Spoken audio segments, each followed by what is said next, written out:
bringing you authentic news and unbiased analysis of the nation and the world. है नमस्कार। Indian medical association के head वे फंस गए।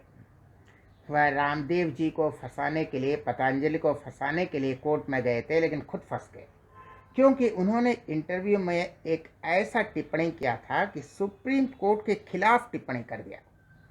Supreme court जो कह रही थी प्राइवेट डॉक्टर के बारे में और कुछ डॉक्टरों के बारे में, अरे हर जगह गड़बड़ होता है, सिर्फ आयुर्वेद में नहीं, एलोपैथिक डॉक्टर्स में भी बहुत गड़बड़ होता है। तो नकली विज्ञापन होते हैं, गलत तरीके से विज्ञापन दिया जाता है, तो उन्होंने उसके बारे में कहा था। तो उन्होंने कहा सुप्रीम कोर्ट के बारे में एक बहुत ही खराब टिप्पणी किया था। तो उन्होंने कहा, सुप्रीम कोर्ट ने कहा, आपका यह टिप्पणी बहुत खराब है, यह गैर कानूनी है, इस तरह से टिप्पणी आपको नहीं करना चाहिए। आप सुप्रीम कोर्ट के खिलाफ टिप्पणी करते हैं, यह आपको नहीं करना चाहिए, क्योंकि हमने जो आदेश दिए हैं गलत विज्ञापन नहीं करना है, यह सबके लिए, यह होम्योपैथी के लिए भी लागू होता है, आयुर्वेदिक के लिए भी लागू होता है और एलोपैथिक के लिए भी लागू होता है। अगर आप एलोपैथिक में भी किसी दवाई को गलत तरीके से प्रमोट करते हैं तो वह भी गलत है। और सुप्रीम कोर्ट ने कहा, आप करते क्या हैं? आप तो अच्छे अच्छे सिनेमा एक्टर को या कोई क्रिकेट प्लेयर्स या फुटबॉल प्लेयर्स, हाँ, या फिल्म के कोई जाने माने हस्ती को लेते हैं और उनका कुप्रभाव पड़ता है, वो झूठ बोलते हैं तो बहुत से लोग उसको मान लेते हैं। भाई इतना बड़ा सिनेमा एक्टर है, इतना फेमस एक्टर है, इतना बड़ा खिलाड़ी है, क्रिकेटर है, फुटबॉलर है, तो लोग उनको मान लेते हैं या उन पर विश्वास करते हैं, यह गलत है।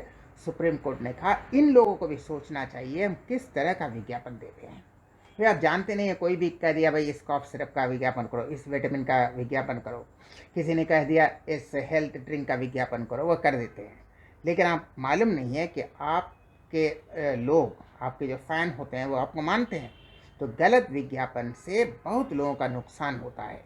और आईएएम के जो जिसने केस किया था उसके केस में बहुत बड़ा रुख अपनाते हुए, कड़ा रुख अपनाते हुए उनको चेतावनी दी है कि अगर इस तरह की फिर से टिप्पणी की तो आपके खिलाफ कोर्ट की अवमानना, कंटेम्प्ट ऑफ कोर्ट लगेगा।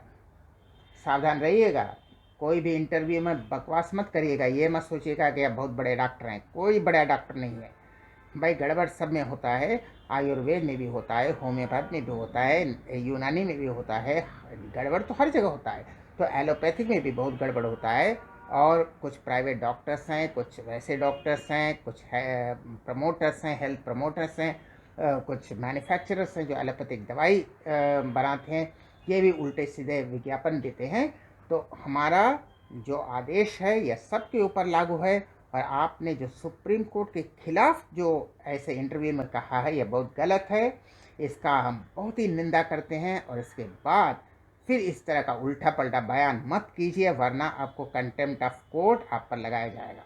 तो जो रामदेव जी को फंसाने वाले थे वह खुद फंस गए। जो दादागिरी करना चाह रहा था, बट हीरोगिरी करना चाह रहा था, सब हीरोगिरी, सब दादागिरी हेकड़ी निकल गई। कोई माने ये अहंकार है, घमंड है, भाई हम तो एलोपैथिक बहुत बड़े डॉक्टर हैं। क्या डॉक्टर है भाई? वो एलोपैथिक हो, होम्योपैथिक हो, तुम जैसा और डॉक्टर नहीं है। तो क्या बहुत बड़े अपने को 30 मार्क खार समझ लिया है? ये काउंसिल का भी नहीं है, एसोसिएशन का है। एसोसिएशन का कोई भी प्रेसिडेंट बन सकता है। तुम कौन सा बहुत बड़ा ये वेणुगोपाल बन गया, कौन सा बड़ा डॉक्टर बन गया? तो ये बकवास है। तो कोर्ट के खिलाफ बोलने की जैसे हिम्मत देखिए, को रामदेव जी का फंसा दिए, अब खुद फंस गए।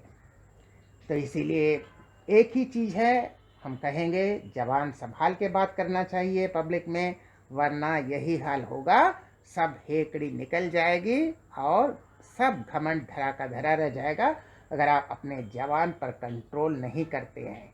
और ख़ासकर जो अच्छे पोजीशन में हैं इनको तो और भी सावधान होना चाहिए कि क्या बोलते हैं। तो हम फिर मिलेंगे ऐसा और वीडियो के साथ, तब तक के लिए नमस्कार। हम फिर मिलेंगे ऐसे और वीडियो के साथ, तब तक के लिए नमस्कार।